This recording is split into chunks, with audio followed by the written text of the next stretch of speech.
Hello hello hello. तो बड़े ही प्यार से आपके लिए यहाँ पे लेके आई हूँ क्लास 9-10 का टीआरई 2.0 का मैथमेटिक्स का सारा सोल्यूशन। इसमें आपको जीएस के भी रहेंगे क्वेश्चन के सोल्यूशन।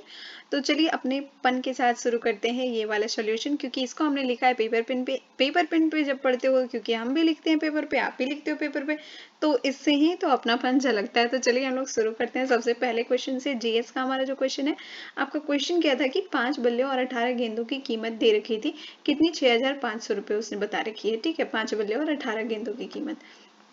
फिर हम मान लेते हैं कि चलो भाई, बल्ला को हम लोग ना एक्स मान लेते हैं, एक्स इसके लिए, और गेंद के लिए हम लोग वाई ले कर चल रहे हैं। तो फिर 5 बल्ला बोला है तो 5x प्लस 18y, और इसकी कीमत बताई ही कि 6500 रुपये है। ठीक है, दूसरे कंडीशन में बोल रहा है कि 2 बल्ला और 20 गेंद की कीमत क्या है? 4200 रुपये है। तो बस हमें जब ऐसा इक्वेशन मिल जाता है, दो इक्वेशन, तो हम किसी एक को कैंसिल ही करना चाहते हैं। तो कैंसिल करने के लिए हम देखेंगे कि किसी को बराबर तो करना पड़ेगा, क्योंकि बराबर है नहीं। तो अगर हम इस फर्स्ट वाले इक्वेशन में 2 से गुना कर दें और इस वाले इक्वेशन में 5 से गुना कर देंगे, तो x की जो वैल्यू है वो बिल्कुल सेम हो जाएगी, जो कि इधर गुना करके लिखा भी है। और ये जब 2 से हम ऊपर गुना और नीचे 5 से गुना, तो ये हमारा इक्वेशन बन गया, जो कि 10 आपका कैंसिल हो जाएगा जब हम घटाएंगे। अब इसको घटाने भी -64y इक्वल टू -8000 आ रहे हैं, और इस तरह से y की वैल्यू आ जाएगी कितना? 125। अब चूंकि y की वैल्यू 125 आ गई है, तो यहाँ पे हमें x की वैल्यू फाइंड करनी होगी। x की वैल्यू हम फाइंड करने के लिए किसी भी इक्वेशन में वैल्यू रख देंगे। जैसे कि मैं ये जो सेकेंड इक्वेशन है ना हमारी, हम इसमें वैल्यू रख दे रहे हैं y की वैल्यू। अब इसको थोड़ा सा हम लोग इजी भी कर सकते हैं। इस वाले इक्वेशन को क्या 2 से अगर हम डिवाइड कर दें तो ये x हो जाएगा केवल, ये 10y हो जाएगा, और ये क्या है? 2100 हो जाएगा। वही चीज हमने यहाँ किया है, और y की वैल्यू साथ में पुट कर दी है, जिससे कि हमारा x का वैल्यू निकल के आ गया क्या? 850। और ये आपका बल्ला का कीमत हो गया 850, और ये जो गेंद है उसकी कीमत कितनी होगी? 125 रुपये होगी। नेक्स्ट क्वेश्चन हम देख लेते हैं। हम लोग फटाफट मोड में ही देख रहे हैं हम जी। इसका नेक्स्ट क्वेश्चन क्या कह रहा है? एक दुकानदार है, किसी वस्तु को उसने ना 615 रुपये में वो खरीदता है और उसे 820 रुपये में बेच देता है। तो पूछ रहा है उसका कितना प्रतिशत मुनाफा है, यानी कि क्रय मूल्य उसका 615 है। तो भाई 615 का वॉट परसेंट में के लिए हमने वॉट की जगह पे जेड यूज किया है, और what percent is equal to 820। तो यहाँ पे अब हमें कुछ करना नहीं है, जेड की वैल्यू फाइंड करनी है, इससे डिवाइड करना है किसी को।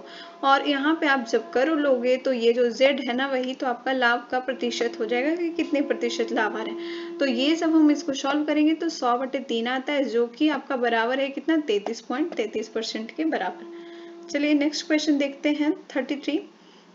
एक हैकर पता लगाता है कि एक व्यक्ति के एटीएम पिन में पहले 2 अंक 3 से 8 तक की संख्या में है, और फिर तो सबसे पहले है पहला कंडीशन हमने जो पढ़ लिया उसके आधार पे काम करते हैं। आपको पता है एटीएम पिन में टोटल 4 अंक होते हैं, तो हमने यहाँ 4 बॉक्स बना लिए। उस वो बोल रहा है कि पहला और दूसरा जो बॉक्स है ना, उसमें वो अंक डालता है 3 से 8 के बीच में। अब 3 से 8 के बीच में टोटल कितने अंक होते हैं? तो 3 से 8 के बीच में तो टोटल 6 अंक होंगे ना। तो वो मतलब क्या करेगा? 6 अंक को ट्राई करेगा दोनों बॉक्स में। तो हमने यहाँ 6 लिख दिया।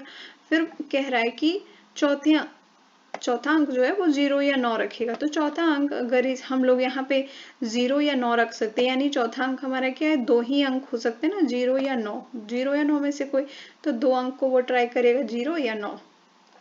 तीसरे बॉक्स के बारे में नहीं बोला है, तो हम आपको अब खुद से ही काम करनी है। तीसरे बॉक्स में अब संख्या कितनी होती है? 0 से लेकर के हम लोग 9 तक संख्या यूज करते हैं, और इसमें आपको टोटल 10 संख्या होती है। 0 से लेकर 9 तक में 10 संख्या होती है। तो ये हमने यहाँ पे तीसरे बॉक्स में 10 बारी वो ये संख्या को डालेगा बारी बारी। अब जब हम इन सबको आपस में गुना कर देंगे तो उतने टाइम वो क्या है करेगा? ट्राई मारेगा। तो यहाँ पे वो देखिए 720 बारी वो ट्राई करेगा, तब जाके एटीएम का पिन वो खोल पाएगा। नेक्स्ट हमारा है 34 नंबर। एक त्रिभुज की दो भुजाओं की लंबाइयां 8 सेंटीमीटर 9 सेंटीमीटर है, और इसका क्षेत्रफल दे रखा है। तो पूछ रहा है तीसरी भुजा क्या होगी? तो अब आपको सीधे दिख रहा है कि ये तो विषमबाहु त्रिभुज की ओर इशारा कर रहा है, या फिर नहीं भी इशारा कर रहा है तो भी हमारे पास कोई ऑप्शन नहीं, क्योंकि समकोण त्रिभुज की तो ये बात नहीं कर रहा है, और ना ही समबाहु त्रिभुज की ही बात कर रहा है। तो हमें हीरोज के फॉर्मूला को अप्लाई करना पड़ेगा, और इसके लिए हमने क्या करनी है? तीसरी भुजा को हम मान लेंगे कि चलो x है, कुछ भी ABCD में कुछ भी मान लेंगे। तो हमने मान लिया कि x है तीसरी भुजा। तो हीरोज फॉर्मूला के लिए आपको एस चाहिए, यानी त्रिभुज का अर्ध परिमाप चाहिए। तो सारे के सारे को हम लोग जोड़ करके 2 से कर देंगे डिवाइड, तो 17 + x/2 हमारा एस आ जाता है, मतलब त्रिभुज का अर्ध परिमाप। अब फॉर्मूला क्या कहता है क्षेत्रफल का, कहता है √s × s - a × s - b × s - c। तो बस हम भी इसी पे वर्क करेंगे और क्षेत्रफल दे रखा है 12√5, इसको हमने लिख दिया। अब s की जगह पे 17 + x/2, जहाँ जहाँ s है वहाँ पे ये चीजें लिखेंगे और a की जगह पे हम वैल्यू पुट करते चलेंगे जो आपको मिला हुआ है। जैसे कि 8 है एक बारी 9 और एक बारी हम लोग x पुट करेंगे। और जब हम इसको सॉल्व करेंगे, जब हम इसका अंडर रूट हटाएंगे, इसका अंडर रूट हटाने के लिए हमने क्या करना है, इस ओर जो है हम कर देंगे क्या, स्क्वायर, मतलब या फिर दोनों ओर हम स्क्वायर कर देते हैं, सिंपल चीज है। तो हमें एक इक्वेशन मिल जाएगी जो कि आपकी द्विघात समीकरण पे डिपेंडेंट होगी। और ऐसा सिचुएशन जब आता है तब आपका द्विघात समीकरण ही आपको मिलेगा और इसको आपको कर लेना है सॉल्व। तो यहाँ हमारा जो है एक ये 290 एक्स स्क्वायर जो है माइनस में, ये ब्रेक डाउन हो रहा है किसमें, 241 में ब्रेक डाउन होगा और 49 में, ठीक है। अब इसको ब्रेक डाउन करके हम थोड़ा सा सॉल्व करते हैं। तो हमारे पास जो ये आता है फैक्टर, इसका फैक्टराइजेशन जो इसका मिलता है ये मिलता है। अब इसमें से हम लेंगे किसको, x - 7 को यूज कर सकते हैं, क्योंकि x + 7 हमारा निगेटिव हो जाएगा। फिर हम यूज कर सकते हैं x - 241 को, ठीक है। तो x की वैल्यू इस तरह से 7 आ जाएगी और एक वैल्यू x की 241 आ जाएगी। तो तीसरी भुजा या तो 7 होगी या तो 241 होगी, ऑप्शन में 7 जो भी रहेगा उसको हम लोग लगा देंगे सही। 35 नंबर देखते हैं। 50 संख्याएं दी हुई है, प्रत्येक संख्या को 53 से कह रहा है कि घटाया जा रहा है। तो हम 50 संख्या मान लेते हैं कि x1 x2 x3 और 150, ऐसे करके हम 50 तक चले जाते हैं x में ही ऐड करते करते, ठीक है। अब इसको बोल रहा है कि 53 से घटाया जाता है और इस तरह संख्याओं का माध्य आपको यहाँ पे दे रखा है कितना, कि 3.5 है। तो माध्य दे रखा है तो टोटल संख्या 50 है, तो हमें औसत में आपको यहाँ पे 50 से कर देना होगा सबको डिवाइड। और संख्या x1 है उसमें हमने 53 घटाया, फिर संख्या x2 है उसमें 53 घटाएंगे, फिर x3 है उसमें 53, मतलब जो जितनी संख्या है सब में हम 53 घटाते चलेंगे। वैसे ही लास्ट तक x50 में भी हम 53 घटा देते हैं। अब ये जो x1 x2 x3 है ना, इसको एक नंबर में अगर हम लिखना चाहें, सॉरी एक लेटर में, तो इसके लिए हमने यहाँ पे x लिख लिया है कि इसको हम जब छोटा करके लिखना होगा तो x ही लिखेंगे। तो जस्ट सारे में से हम ब्रैकेट खोल देते हैं, बीच में तो प्लस की साइन सबके बीच में है ही है, ये सारा लूप का ब्रैकेट हम खोल देते हैं। तो x1 x2 x3 ये सबको एक और लिख देते हैं और माइनस में आपका 53 हो जाएगा। क्यों, क्योंकि 53 भी आपको 50 बारी यूज हुआ है, जितनी संख्या उतनी बारी 53, और सबके कॉमन में एक एक एक एक एक एक रह गया, और ये एक आपको कितनी बारी है, तो ये एक आपको 50 बारी है। तो इसलिए 53 × 50 आपका हो जाना है यहाँ पे। और इतना जो x1 x2 x3 है ना 50 तक के लिए हमने यहाँ पे x लिख लिया है सिंपल सा, ताकि इजी हो जाए। अब इसके बराबर -3.5 दे ही रखा है, इसको हम सॉल्व करते हैं और हम पा लेंगे x की जो वैल्यू है वो कितनी है, 49.5 होगी। मतलब चलिए, दी गई संख्याओं का माध्य आ जाता है कितना, कि आपका 49.5।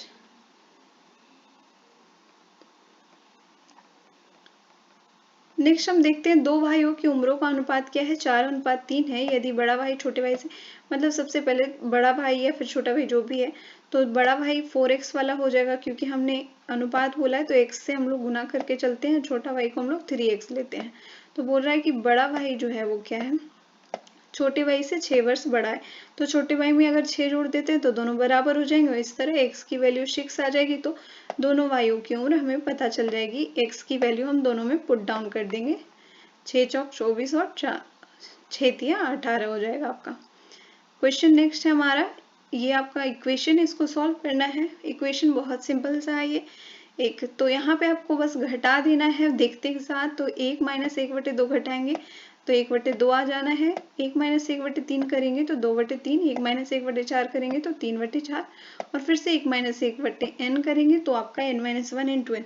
अब यहाँ पे देखने वाली बात क्या है कि इसका जो हर है 2, वो आपको नेक्स्ट टर्म में क्या मिलता है, अंश मिलता है। देखिए फिर इसका जो हर है वो नेक्स्ट टाइम यहाँ पे आपको क्या है, अंश में मिल रहा है।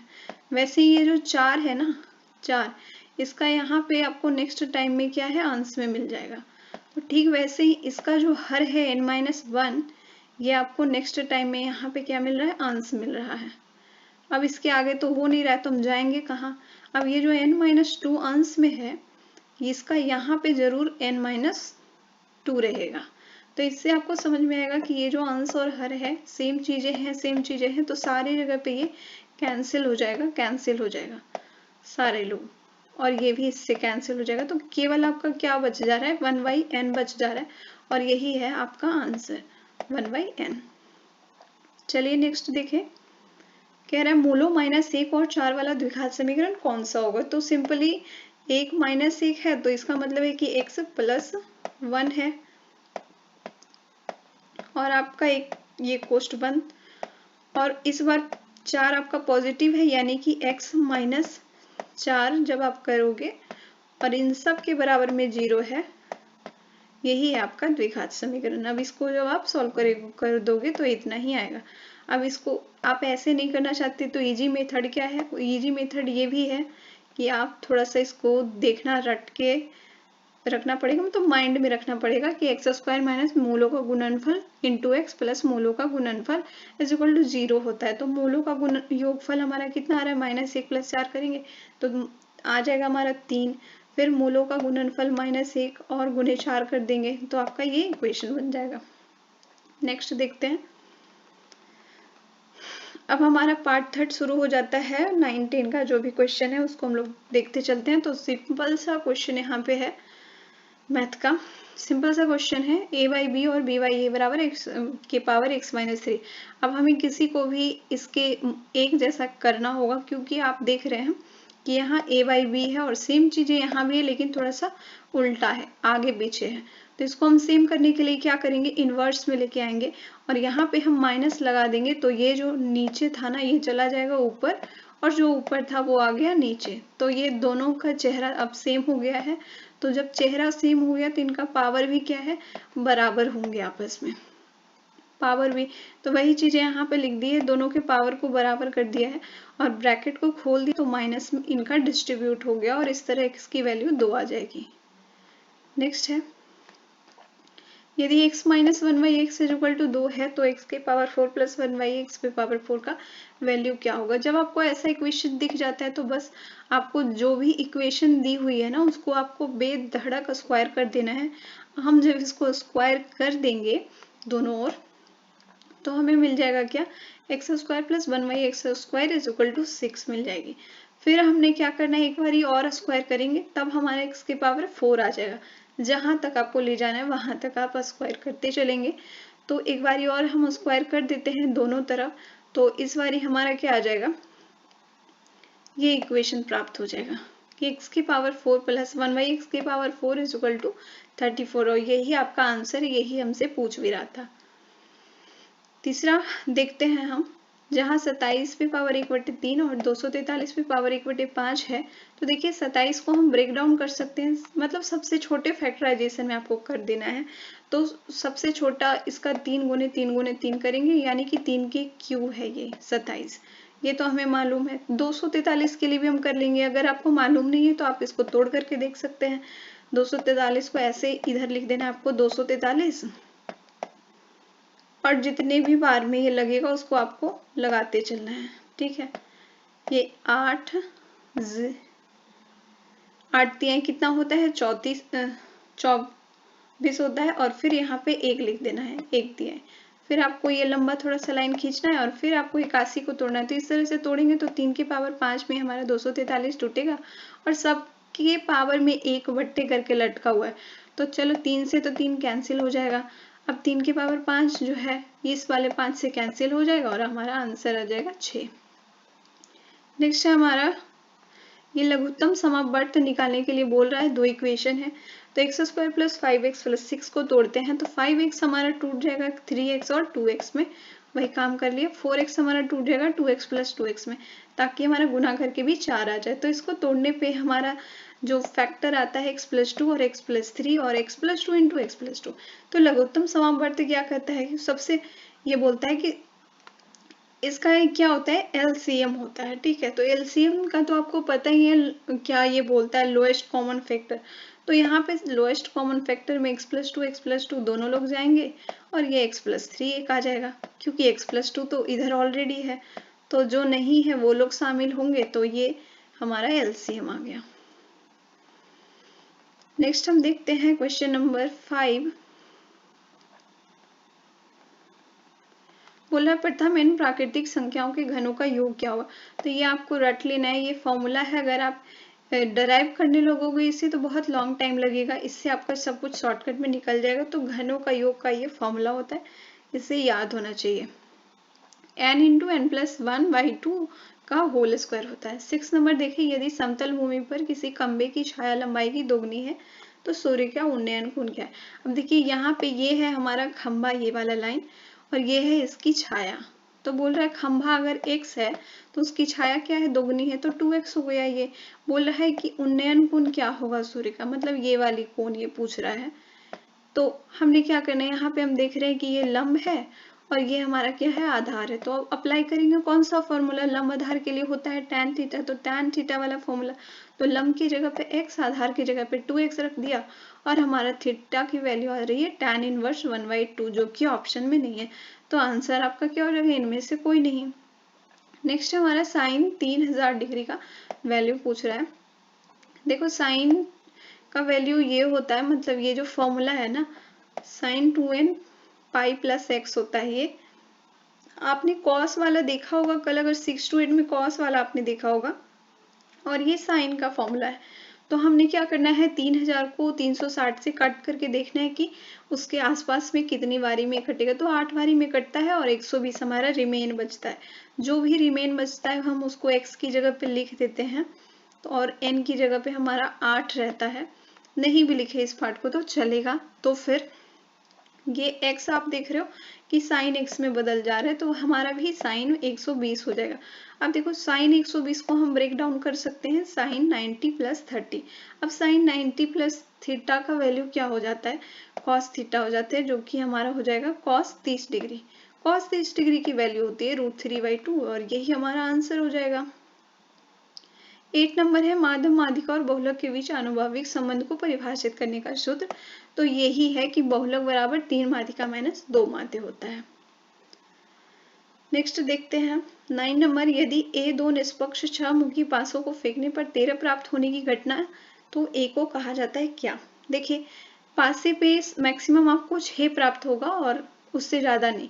तो दोनों पासे पे चलो मैक्सिमम 6 अगर आ गए तो 6 का योग कितना होगा, 12 ही होगा ना। 13 तो कभी आएगा ही नहीं, तो इसलिए क्या है, एक असंभव घटना है, असंभव घटना। और एक असंभव घटना को ही हम शून्य घटना भी बोलते हैं। तो ऑप्शन हो जाएगा इस प्रकार से उपयुक्त में एक से अधिक। 10 नंबर देखते हैं, 3 निष्पक्ष सिक्के फेंकने पर कम से कम एक हेड आने की प्रायिकता क्या होगी। तो देखिए सिक्के पे कुल घटना कितनी हो सकती है, 2 घटना हो सकती है एक सिक्के पे, या तो हेड आएगी या तो टेल आएगी। और जितनी है, मतलब जितने सिक्के आपको मिलते हैं, जितना जो भी मिलता है, जितने पासे मिलते हैं उसको n लिखते हैं, मतलब उतने टाइम उसको लिखते हैं। तो 3 सिक्के हैं तो 2 घटना होगी, और सिक्के कितने हैं, 3 है, तो पावर में 3 रहेगा, तो ये आपका 8 आ गया। मतलब ns आपका 8 होगा। बोल रहा है कम से कम एक हेड आने की प्रायिकता, मतलब हेड तो हर बार ही आएगा, बस एक ही स्थिति है जब हेड नहीं आएगा, जब आपको टी हो जाएगा, यानी टेल टेल टेल तीनों सिक्कों पे आएगा तभी। तो इस तरह से टोटल 7 बारी जो है हेड आएगा आपका, तो इसकी प्रायिकता क्या हो जाएगी, 7/8। नेक्स्ट देखते हैं 11 नंबर, बोल रहा है ये सेट का क्वेश्चन है, यदि ए और बी कोई 2 घटनाएं, तो पूछ रहा है कि पी ए यूनियन बी बराबर क्या होगा। तो इसका ये फॉर्मूला ही है कि पी ए यूनियन बी बराबर क्या होता है, P A plus P B minus P A intersection B. इसको आपको याद रखनी है। नेक्स्ट 12 नंबर, एक बेलन के आधार की परिधि 44 सेंटीमीटर है और ऊंचाई 22 सेंटीमीटर, तो बोल रहे हैं कि उसका आयतन क्या होगा। तो आपको पता है बेलन का आधार कैसा होता है, जैसा भी हो, कोई मतलब नहीं। सिंपल सी चीज है कि आयतन जब भी आप किसी का निकाल रहे हैं तो आधार का क्षेत्रफल में अगर आप ऊंचाई का गुना कर दो ना, तो आपका आयतन निकल जाता है। तो आधार का कैसे निकलेगा, तो आधार आपको पता है कि बेलन का आधार कैसा होगा, वृत्ताकार होगा ना, और उसकी परिधि आपको दे रखी है, यानी 2πr की वैल्यू है 44। तो इस तरह से हम r की वैल्यू निकाल लेंगे, 7 आ जाएगा जो हमारा, और इसका क्षेत्रफल होता है πr² वृत्त का, तो आधार का क्षेत्रफल हमें मिल जाएगा 154। तो बस आधार का क्षेत्रफल 154, ऊंचाई 22 है, इसको गुणा कर दिया तो हमारा आ गया 3388 सेंटीमीटर क्यूब। 13 नंबर बोला 24 सेंटीमीटर लंबा और 14 सेंटीमीटर चौड़ा और 7.5 सेंटीमीटर ऊंची घन आपका संपूर्ण पृष्ठ क्षेत्रफल क्या होगा। संपूर्ण पृष्ठ क्षेत्रफल का यही है फॉर्मूला, 2 × LB + BH + HL। अब हम किसी को भी जो सबसे आपको मतलब बड़ा दिख रहा है उसको आप L ले लो, या फिर कुछ भी किसी को ले लो, क्योंकि यहाँ तो संपूर्ण पृष्ठ क्षेत्रफल ही निकालना है ना, कोई प्रॉब्लम नहीं होगी। किसी को भी कुछ भी ले लो, L के जगह पे रख दो, B के जगह पे रख दो, फिर B के जगह पे, फिर H के जगह पे, सेम वैल्यू रखते चलना, यानी कि H का एक बार ये ले लिया, एक बार वो ले लिया, और जब हम इसको सॉल्व कर लेंगे तो हमारा आ जाएगा 1242। नेक्स्ट क्वेश्चन, ये आपका सिंप्लीफिकेशन है क्वेश्चन। तो यहाँ देखिए हम शुरुआत करते हैं नीचे से। इस प्रकार के जो क्वेश्चन होते हैं ना उसको बिल्कुल नीचे से शुरुआत करते हैं। तो हम 10 डिवाइड 1/18 है, इसका मतलब क्या है कि 10 के भागा में आपको 1 है और इसके बाद आपका 18 है। नीचे से शुरुआत करेंगे तो इसका मतलब है कि ये 18 जो है ऊपर चला जाएगा और ये 10 के गुना में चल गया, तो ये क्या हो जाएगा आपका 180 हो जाएगा। तो इतना का वैल्यू हो जाता है आपका कितना 180, और हम ये लिख देते हैं। ठीक है, अब है 6 भागा 180, तो इसका मतलब है कि 6/180 है, ये चीजें हैं 180। इस बार फिर से वही चीज होगी, ये जो 180 है ये चला जाएगा ऊपर में 6 के गुना में, तो ये क्या हो जाना है 1080 हो जाएगा, इतना का वैल्यू। अब ये आपका हो गया 1080।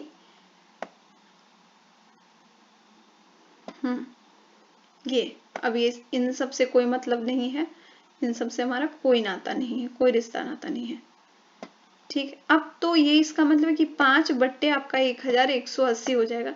तो इस बार फिर से क्या होगा, ये जो 1080 है ये आपका 5 के गुने में चल जाएगा, तो 5 से जब हम कर देंगे गुना तो आ जाएगा आपका 54 आंसर।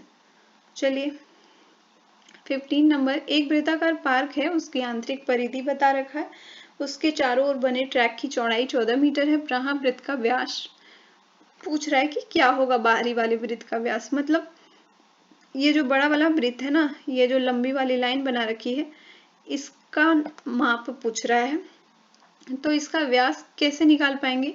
ये जो छोटका सा वृत्त है, छोटका वाला वृत्त, इसका अगर हम लोग व्यास निकाल लें, और इसमें इधर तो हमको पता ही कि 14 है और ये भी हमको पता है कि 14 है, तो यानी 2 बारी 14 को जोड़ देंगे, आंतरिक वृत्त के व्यास में हम 2 बारी 14 को जोड़ देंगे, तो हमारे इस बड़े वाले वृत्त का व्यास आ जाएगा। तो आंतरिक परिधि आपको दे रखी है 444 मीटर, तो इस परिधि का फॉर्मूला 2πr, तो इसके बराबर 440 रखा और r की वैल्यू 70 आ जाएगी, यानी कि व्यास आपका कितना हो जाना है 140, क्योंकि व्यास दुगना होता है त्रिज्या का। 140 आ गया, अब हमने 14 को 2 बार जोड़ दिया, आंसर आ जाएगा 168। नेक्स्ट 16 नंबर है, एक त्रिभुज की भुजाओं की लंबाइयों का अनुपात यहाँ दे रखा है, तो हम ले लेंगे 3x 4x और 5x जो है सो इसकी भुजा है। ठीक है, उसकी परिधि 144 सेंटीमीटर है, यानी कि इन भुजाओं का जो योग है वो है 144 सेंटीमीटर। परिधि का मतलब ये है कि वो जो भी है उसके सभी भुजाओं का योग बोलता है। तो x की वैल्यू हमारी आ जाएगी 12 और तीनों भुजा का माप आ जाएगा हमारा कितना 36, 48 और 60। अब यहाँ आपको क्षेत्रफल पूछ रहा है, तो हीरोन के फॉर्मूले के अलावा कोई उपाय ही नहीं है, क्योंकि तीनों की तीनों भुजा का माप क्या है अलग अलग है। तो आपको अभी भी बताया हीरोन का formula √s, s - a, s - b और s - c, जहाँ s होता है क्या, जो परिधि होती है उसका आधा होता है। तो s की वैल्यू हमारी आ जाएगी इस तरह से 72, 144 भागा 2 कर देंगे जब तब। अब आप इसको शॉर्ट भी कर सकते थे, लेकिन हम इसको ऐसे ही रहने देंगे क्योंकि इससे थोड़ी सी आसानी लगेगी, क्योंकि 72 इसका परिमाप है, ये अर्ध परिमाप आया है ना एस की वैल्यू, इसलिए। तो जहाँ ए से वहाँ 72 लिखते चलेंगे और ए के जगह पे 36, बी के जगह पे 48 और सी के जगह पे 60 और हम इसको सॉल्व करके लेके आ जाएंगे 864 सेंटीमीटर स्क्वायर। नेक्स्ट देख लेते हैं 17 नंबर। एक वृत्त तथा एक वर्ग के क्षेत्रफल कह रहा है कि समान है, मतलब वृत्त का क्षेत्रफल पाई आर स्क्वायर, वर्ग का क्षेत्रफल भुजा स्क्वायर यानी ए स्क्वायर। तो ए का वैल्यू निकल जाएगा हमारा क्या, अंडर रूट पाई आर। बोल रहा है कि वर्ग की भुजा और वृत्त की त्रिज्या का अनुपात क्या होगा। तो वर्ग की भुजा हमें प्राप्त हो गई है अंडर रूट पाई आर, वृत्त की त्रिज्या आर है तो आर से आर हमारा हो जाएगा कट। तो इस तरह से अंडर रूट पाई अनुपात 1 आ जाएगा हमारा रेशियो। 18 नंबर देखते हैं। एक तांबे के तार को मोड़ करके एक समबाहु त्रिभुज बोल रहा है कि बनाया गया, मतलब ऐसा कोई तार है, ठीक ना, उससे समबाहु त्रिभुज बनाया गया, ये वाली त्रिभुज। फिर इससे बनाई जा रही है एक वृत्त। तो ये तार तो बिल्कुल सेम ही माप की है, चाहे हम उसको कुछ गला तो रहे नहीं है, बिल्कुल सेम तार है और उससे बनाई जा रही है। एक बार मोड़ दिया तो समबाहु त्रिभुज, एक बार वृत्त बनाई, यानी कि क्या होगा कि इन दोनों तार का जो परिधि होगा बराबर होगा, यानी तार की लंबाई क्या है, दोनों में बराबर होगी। अब देखिए बोल रहा है कि समबाहु त्रिभुज बनाए गए, इसका क्षेत्रफल है 121 अंडर रूट 3। क्योंकि हमें भुजा चाहिए इसलिए इसने क्षेत्रफल दे दिया है। ये वृत्त का क्षेत्रफल हमसे पूछना चाह रहा है। वृत्त के क्षेत्रफल के लिए हमें त्रिज्या पता होनी चाहिए, त्रिज्या हमें पता होनी चाहिए। और त्रिज्या हम कैसे पता लगा लेंगे, अगर हमें परिधि पता होगी तो हम त्रिज्या पता लगा लेंगे। और परिधि कैसे पता चलेगी, अगर समबाहु त्रिभुज की परिधि हमें पता है तो भी हम, क्योंकि दोनों तो बराबर ही होती है। तो समबाहु त्रिभुज का क्षेत्रफल होता है क्या, अंडर रूट 3/4। हम फाइंड करना चाहते हैं भुजा, क्योंकि हमें जानना है क्या, समबाहु त्रिभुज की परिधि और वृत्त की परिधि बराबर होती है, इसलिए हमें त्रिज्या प्राप्त करना है। तो अंडर रूट 3/4 गुने भुजा स्क्वायर होता है इसका फॉर्मूला, और इस पे हम लोग रख रहे हैं। और यहाँ 121 अंडर रूट 3 दिया हुआ है इसका क्षेत्रफल, और इस तरह से एक ही वैल्यू हमारी 22 आ जाएगी। तो बोल रहा है कि समबाहु त्रिभुज की परिधि हम निकाल पा रहे हैं आसानी से, कैसे, क्योंकि तीनों भुजा बराबर ही होती है तो हमने 3 से बस गुना कर देना है, तो 66 सेंटीमीटर आ गया। अब जो इसकी परिधि है वही परिधि वृत्त की भी है, तो 2 पाई आर हम लिख लेंगे, 2 पाई आर बराबर 66। तो आर की वैल्यू आ गई 21/2। अब हमें वृत्त का क्षेत्रफल लास्ट जो पूछा है फाइनल आंसर, तो उसमें 22/7 रख देंगे पाई के लिए। आर स्क्वायर है तो 21/2 गुने 21/2 और हमारा आंसर आ जाएगा 346 पॉइंट समथिंग। नेक्स्ट है,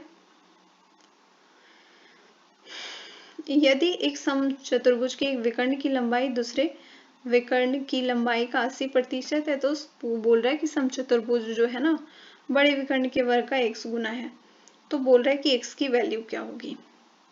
यहाँ पे हमने बहुत बड़ी चीज कुछ पूछ नहीं रहा है, एक विकर्ण की लंबाई के बारे में बोल रहा है कि उसका 80% है। चलिए हम मान लेते हैं कि पहला विकर्ण d1 है, दूसरा विकर्ण हमारा d2 है, ठीक है। और दूसरा विकर्ण d2 क्योंकि ये समचतुर्भुज का क्षेत्रफल का होता है, लेकिन इसका माप हम मान लेते हैं कि 22 है और इसका माप हमें पता नहीं है। इसने बताया है कि इसका जो मतलब जो पहला विकर्ण है उसका माप क्या है, 22 का 80% है। यहाँ देखो बोला है लंबाई का 80% है, किसका, दूसरा विकर्ण का। दूसरा विकर्ण कोई भी हो सकता है, बड़ा वाला छोटा वाला कोई भी हो सकता है। यहाँ पे इस टाइप की बातें हैं। तो जब हमने मान लिया कि चलो भाई तुम 22 हो और तुम्हारा 80% है, तो ये क्या आ जाएगा, 4/22/5, यानी कि छोटका ये हमारा निकल जाएगा, क्योंकि ये तो बड़का का 80% है, तो ये हमारा दूसरा वृत्त जिस विकर्ण बड़ा वाला और ये हमारा छोटा वाला। तो क्षेत्रफल होता है क्या, 1/2 गुने विकर्णों का गुणनफल, यानी d1 गुने d2। अब आपको पता है d इसके बाद की कहानी, 1/2 हम लिख देते हैं। d1 हमने जो अभी भी 80% छुटका को लेके आए हैं 4/5, और d2 जिसको हमने शुरुआत में ही 22 रख लिया था वो हो गया। अब ये किसके बराबर है, देखो यहाँ पढ़ो, समचतुर्भुज का क्षेत्रफल जो है ना, बड़े विकर्ण, बड़ा विकर्ण हमारा क्या 22 है, उसके वर्ग यानी कि 22 स्क्वायर का x गुना है, का के लिए हम लोग गुना और x लिख दिया, तो दोनों बराबर कंडीशन हो जाएंगे, ये बातें ये बता रहा है। तो इस तरह से x की वैल्यू आ जाएगी हमारी 2/5, और यही तो पूछ रहा है। 20 नंबर, 10 सेंटीमीटर लंबे और 8 सेंटीमीटर चौड़े एक आयत के अंदर बने वृत्त का क्षेत्रफल क्या होगा, ये पूछ रहा है। तो कोई नहीं, एक आयत है, आयत जो है अगर है तो वो बस एक ही साइड जो है टच करेगा, अगर इसमें आयत में एक वृत्त बन रहा है तो हमारा भी वही सेम चीज है, और चौड़ाई को ही वो टच करेगा एक वृत्त जो है। तो ये जो इसका व्यास हो गया वो 8 हो गया वृत्त का। तो वृत्त का व्यास अगर 8 है तो इसकी त्रिज्या क्या हो जाएगी, 4 हो जाएगी। क्यों, क्योंकि इसका तो आधा ही तो होता है, व्यास का आधा होता है त्रिज्या। तो वृत्त का जो क्षेत्रफल होता है पाई आर स्क्वायर फॉर्मूला, तो आर की वैल्यू हमें पता है, तो 16 पाई आंसर हो गया। नेक्स्ट 21 नंबर, यदि 4 सेंटीमीटर व्यास वाली 8 धात्विक गेंद बोल रहा है। हाँ, तो इसको पिघलाया जा रहा है, पिघलाया जा रहा है तो यहाँ पे हम लोग आयतन यूज करेंगे, क्योंकि अगर कोई चीज पिघलाई जा रही है तो जरूर उसके आयतन की बात हो रही है। तो आयतन का फॉर्मूला 4/3 पाई आर क्यूब होता ही है। और 8 गेंद बोल रहा है, यानी छोटे छोटे 8 गेंद है, उससे बनाया जा रहा है एक बड़ा वाला गेंद। तो 8 गेंद है तो 8 लिख देते हैं, और उनका जो आयतन है वो लिख दिया 4/3 गुने पाई। क्यों, अब यहाँ पे आर की वैल्यू आपको कैसे प्राप्त होगी, तो व्यास आपको 4 दिया हुआ है, तो जब व्यास पता है तो आर तो पता चल ही जाएगा ना।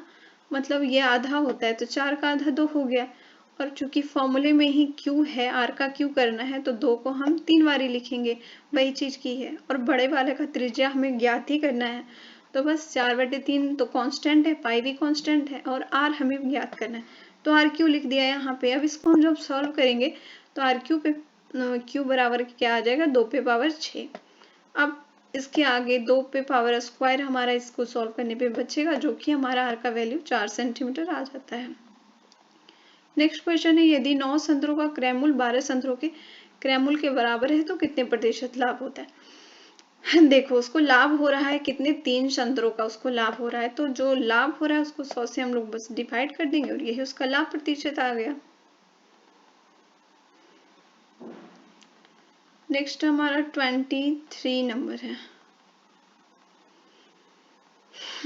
23 नंबर है, दो समरूप त्रिभुज के क्षेत्रफल क्या है, 81 वर्ग सेंटीमीटर और 49 सेंटीमीटर स्क्वायर।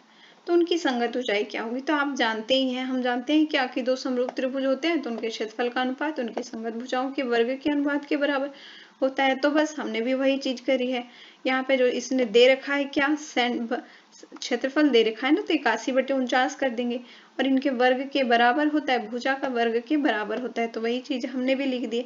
तो पूछ रहा है कि h1/h2 का रेशियो क्या है, तो इससे स्क्वायर रूट के चला गया इस पे, तो हो गया अंडर रूट, तो आ गया आपका 9:7। नेक्स्ट हमारा 24 नंबर बोल रहा है, एक अर्धगोला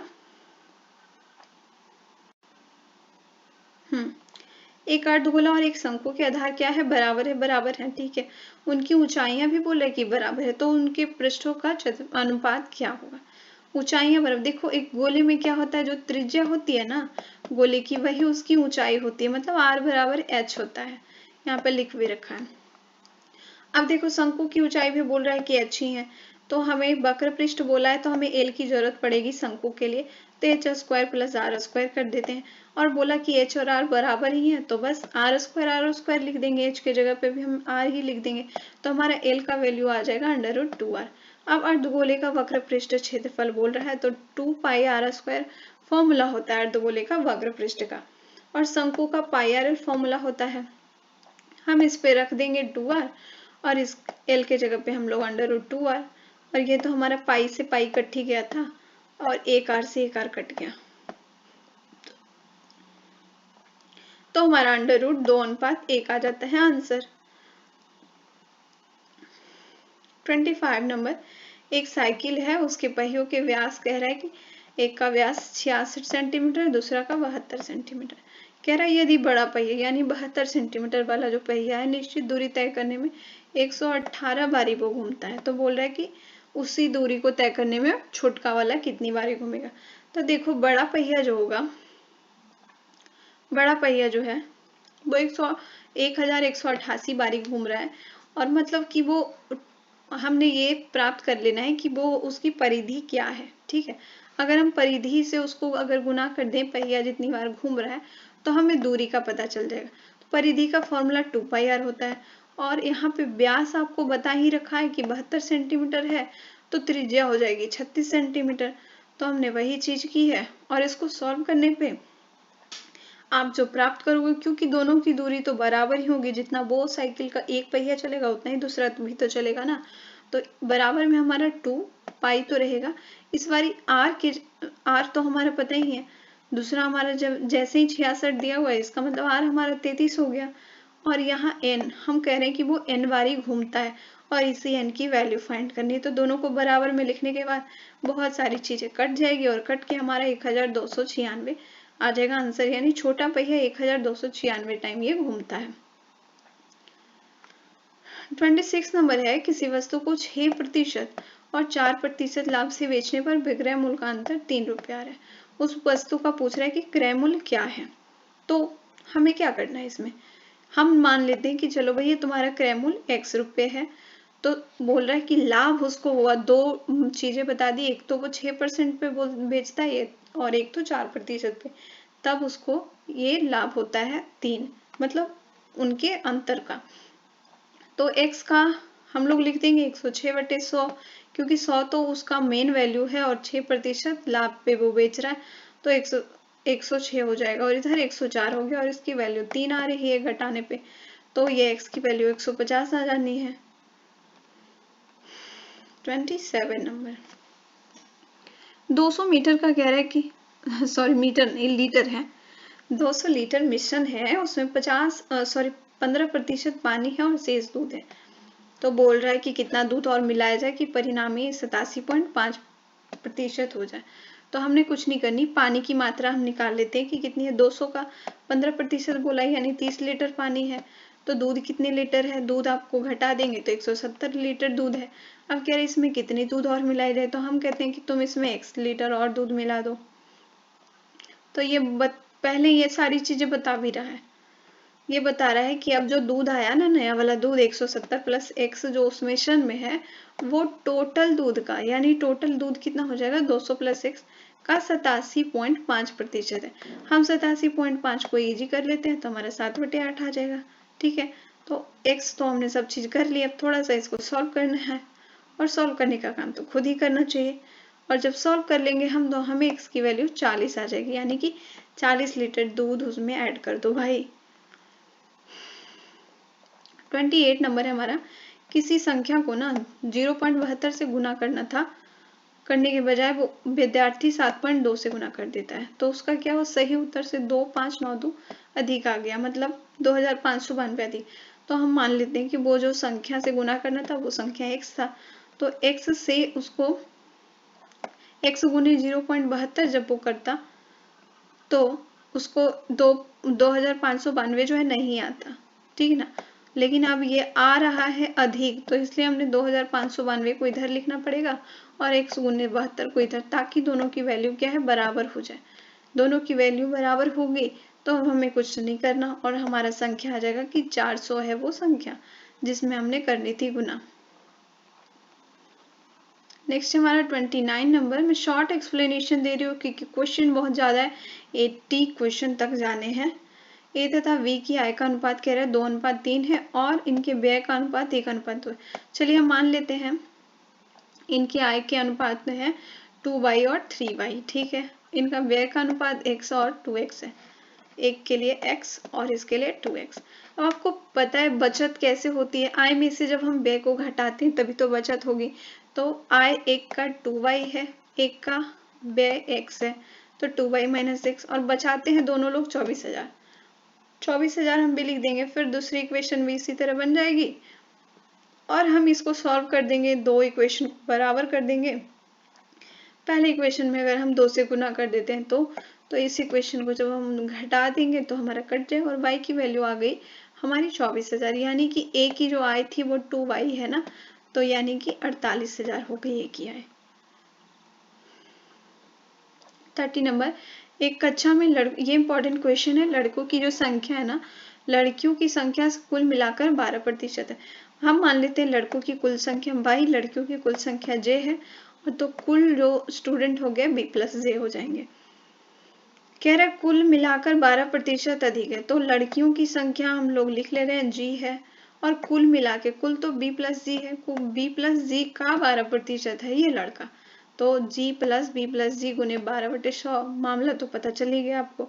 अब इसे कर देना है सॉल्व, और इस तरीके से आप सॉल्व करके इसको लेके आओगे b/g बराबर कितना 14:11, ना कि 28:25। नेक्स्ट है हमारा 31 नंबर। एक निश्चित राशि पर कह रहा है 6 वर्ष और 9 वर्ष के लिए सामान्य ब्याज दर पर अर्जित साधारण ब्याज का रेशियो क्या हो। इसके लिए हमने कुछ नहीं करना, 6 और 9 को पकड़ लेना है और देखना है कि ये कितना कर सकता है। तो 6 जो है कट जाएगा, 2 बचेगा इसका, और ये कट जाएगा, 3 बचेगा, यानी 2:3। नेक्स्ट, ब्याज की दर कह रहा है 10% प्रति वर्ष, और एक धनराशि है 12,500 से 17,500 बनने के लिए आवश्यक वर्षों की संख्या क्या होगी ये बोल रहा है। तो हमने क्या करना है, 17,000 बन जाएगा, मतलब मूलधन मिश्रधन 17,500 बनाने हैं, तो हम ऐड करेंगे मूलधन को और ऐड कर देंगे ब्याज को, तो हमारा 17,500 बन जाएगा।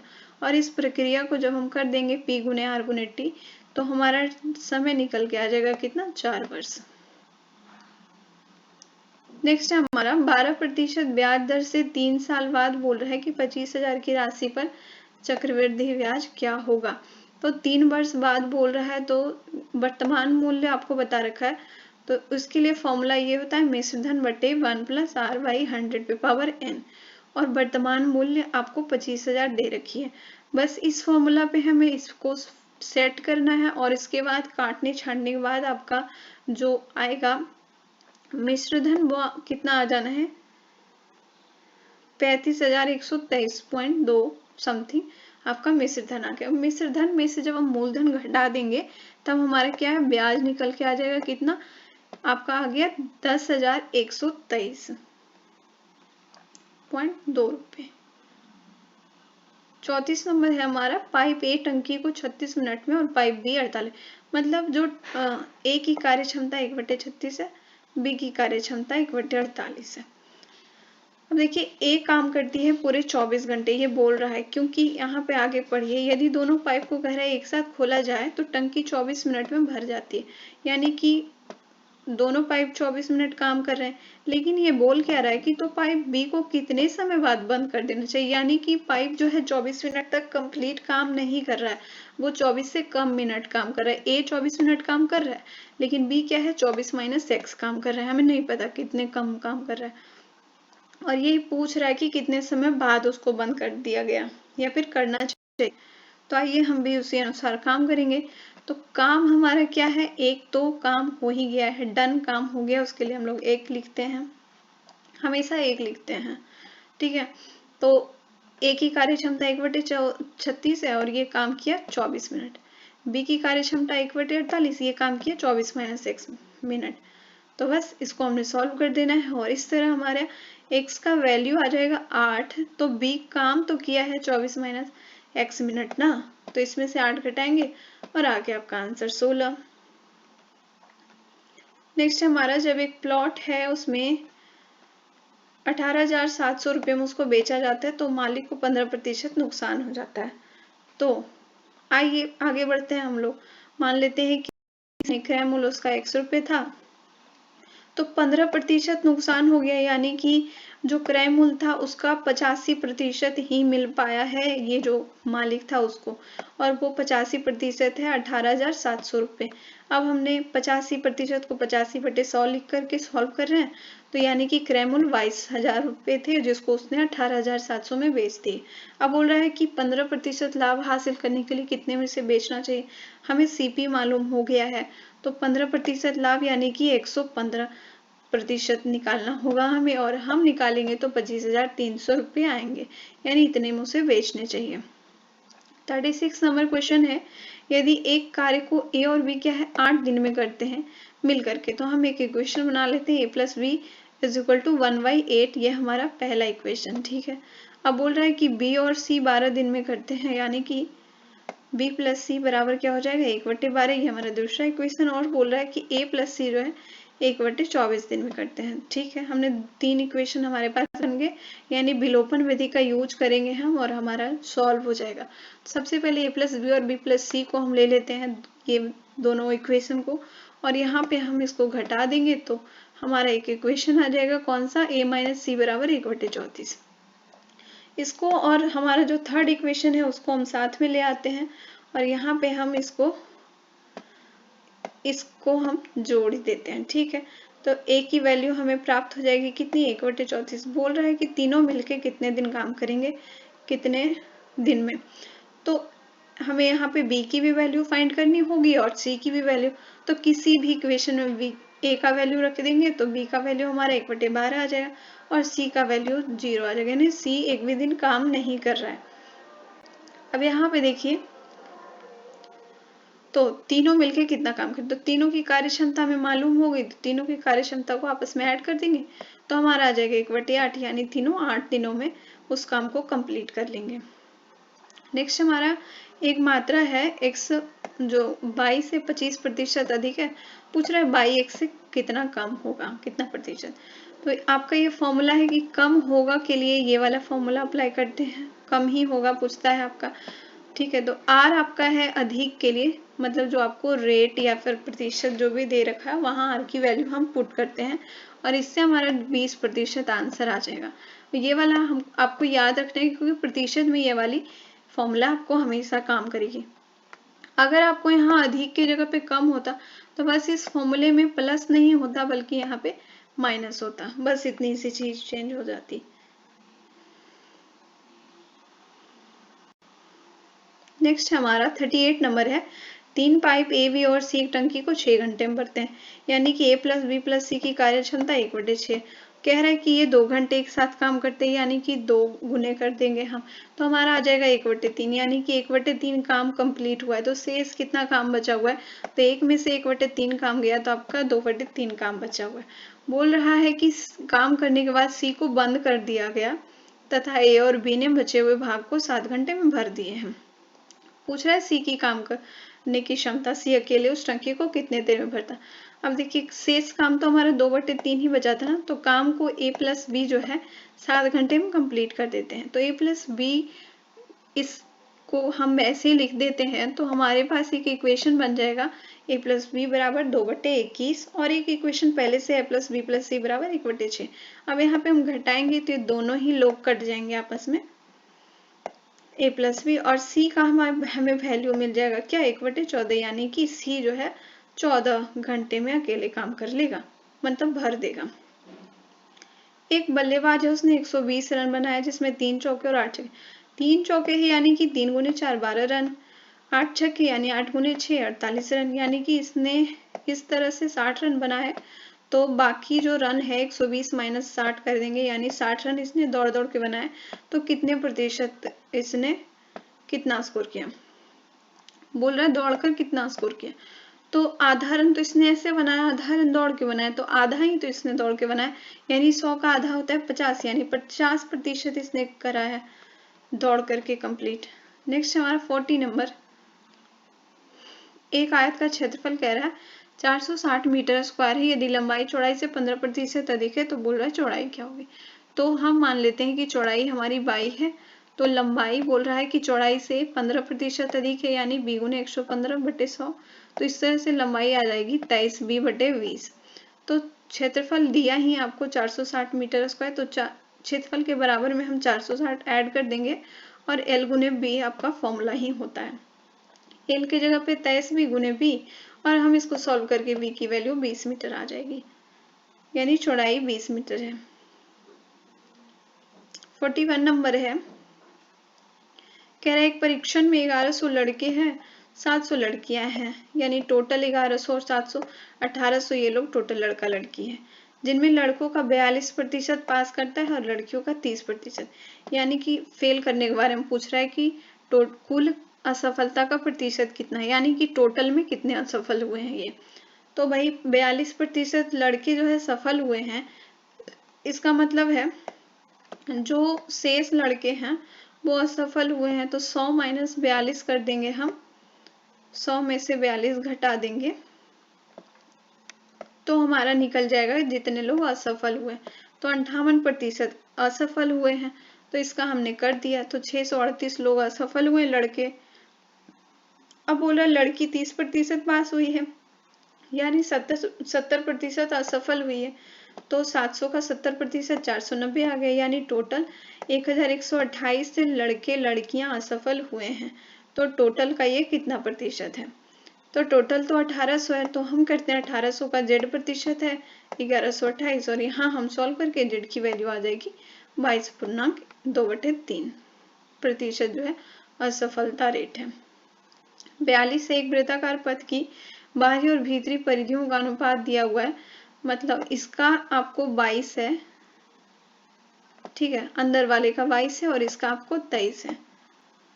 हाँ, और बोल रहा है पथ जो है 5 मीटर चौड़ा है, मतलब ये जो है हर जगह पे 5 मीटर ये चौड़ा है। तो आंतरिक वृत्त का व्यास क्या होगा ये पूछ रहा है, मतलब इस वाले जो वृत्त है ना इसका ये पूछ रहा है, ये जो मैंने अभी रेड किया। तो आपको परिधि दी हुई है ना, तो वृत्त की त्रिज्या हम मान लेते हैं कि वो कितना है, 5 है।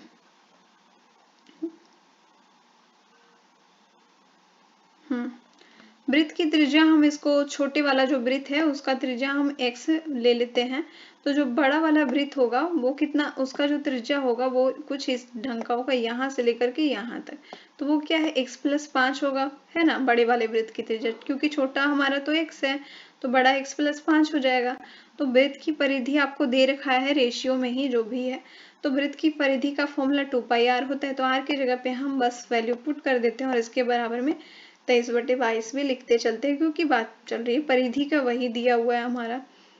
और ये इसको जब हम सॉल्व कर लेंगे तो x की वैल्यू आ जाएगी आपको 110, और पूछ रहा है आपको व्यास पूछ रहा है ना, तो त्रिज्या की दुगनी होती है, तो गुने 2 करके हमारा 220 आंसर आ गया। नेक्स्ट हमारा 43 नंबर बोल रहा है 12 सेंटीमीटर भुजा वाले एक समबाहु त्रिभुज के परिवृत्त की त्रिज्या क्या होगी। तो इसका फॉर्मूला ही होता है a/2√3, जहाँ a आपकी भुजा होती है, तो भुजा 12 सेंटीमीटर दे ही रखा है, तो आंसर 2√3 आ गया। नेक्स्ट है 44, एक लंबवृत्तीय बेलन की ऊंचाई बोल रहा है 14 सेंटीमीटर है, और इसका वक्र पृष्ठ क्षेत्रफल बोला है कि 704 सेंटीमीटर, तो इसका आयतन क्या होगा। तो देखो एक बेलन की ऊंचाई तो मालूम ही आपको 14 दे रखी है।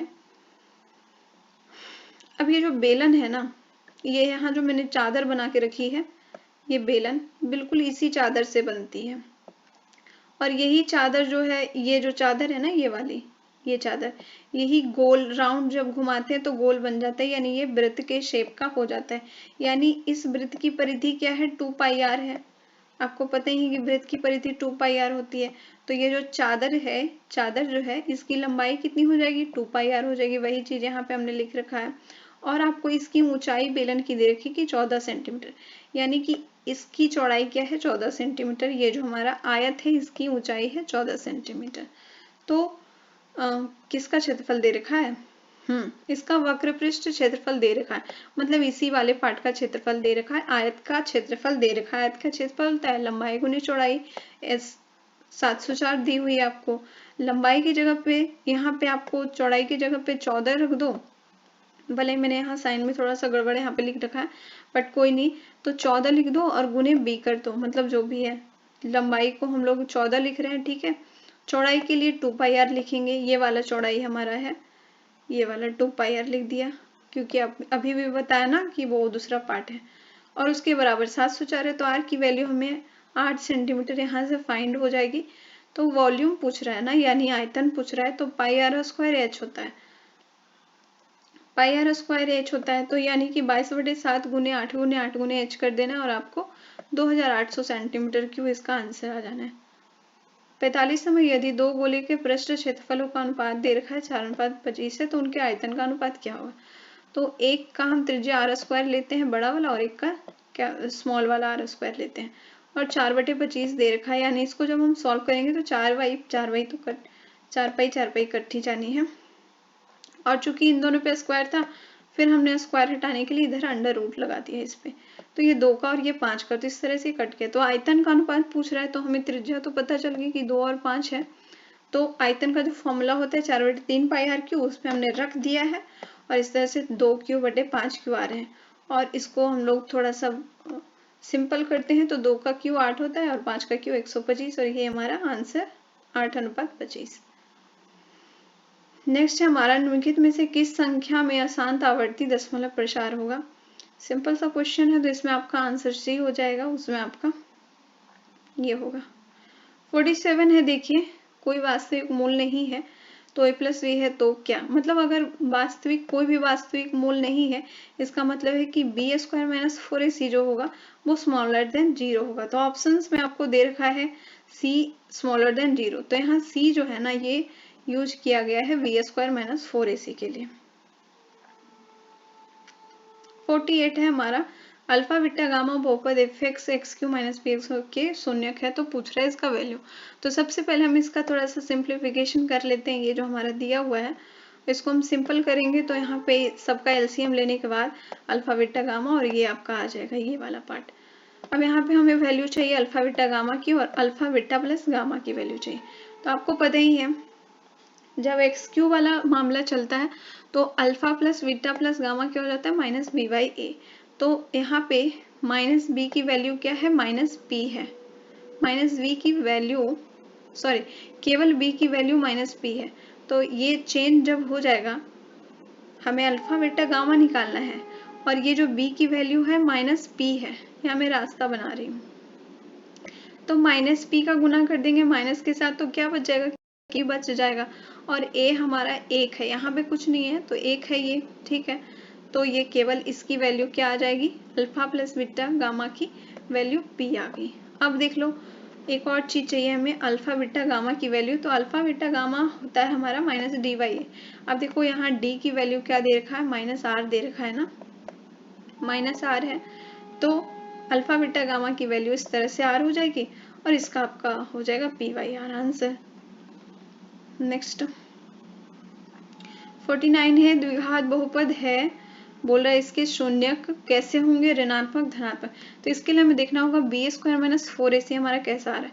तो हम देखते हैं b² - 4ac तो हमारा पॉजिटिव में आ रहा है, तो थोड़ा सा हमें और एक स्टेप आगे बढ़ना पड़ेगा। इसका हमें अंडर रूट तोड़ लेंगे और अंडर रूट तोड़ने पर हमारा 96 पॉइंट समथिंग आएगा इसका अंडर रूट तोड़ेंगे तो। और इस फॉर्मूले में हम इस वाले पार्ट पे अंश वाले पार्ट पे वैल्यू पुट करने की कोशिश करेंगे। तो b की वैल्यू आपकी 99 है तो -99 रहेगा और b² - 4ac हम 96 पॉइंट समथिंग लेके ही आए हैं अंडर रूट तोड़ करके। हम पॉजिटिव वाला सबसे दो साइन है ना, दोनों साइन को बारी बारी यूज करना है, तो हम पॉजिटिव वाला पहले ले रहे हैं।